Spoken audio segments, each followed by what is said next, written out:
राज्यामध्ये अनेक ठिकाणी बिबट्या धुमाकूळ घालतायत। बिबट्या भर दिवसा लोकवस्तीमध्ये घुसून नागरिकांवर हल्ले करतायत। या अशा बिबट्यांना डाट मारून बेशुद्ध करून पकडले जाते। डाटचं इंजेक्शन मारून बेशुद्ध करण्याची प्रक्रिया किचकट आणि अवघड असते।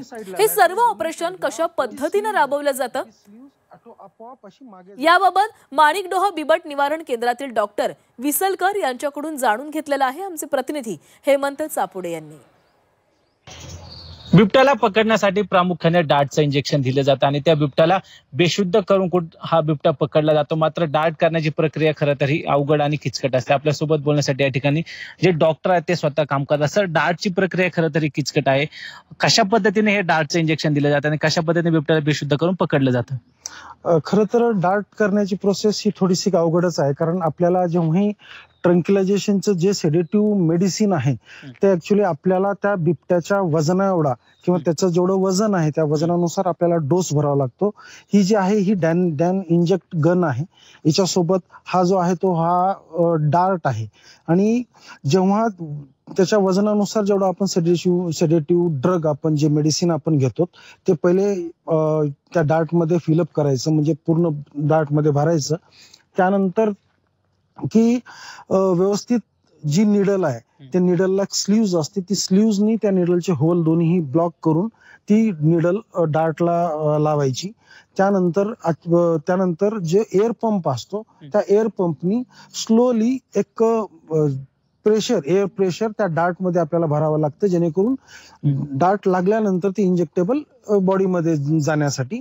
आणि हे टेल पीस आहे, हे टेल पीस लावल्यानंतर आपल्याला डार्ट मारायला सोपा जातो। जेव्हा हा डार्ट पूर्णपणे लोड होतो तेव्हा ह्या गन मध्ये अशा प्रकारे आपल्याला लोड करायचा आणि डार्ट आपल्याला असंही कोणत्याही ओपन ॲनिमल मध्ये किंवा ओपन ॲनिमलला मारता येत नाही।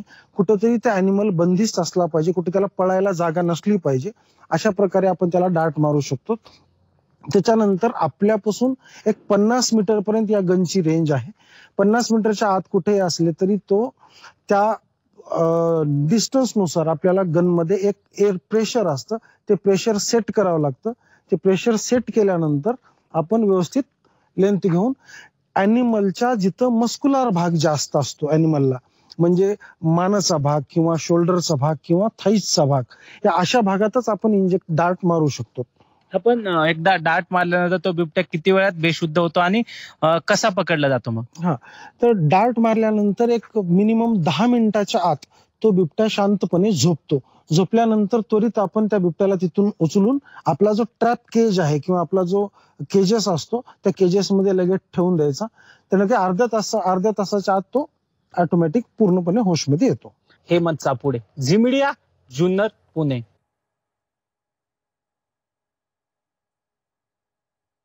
दोन्ही साइडला होल स्लीव्ज आहे।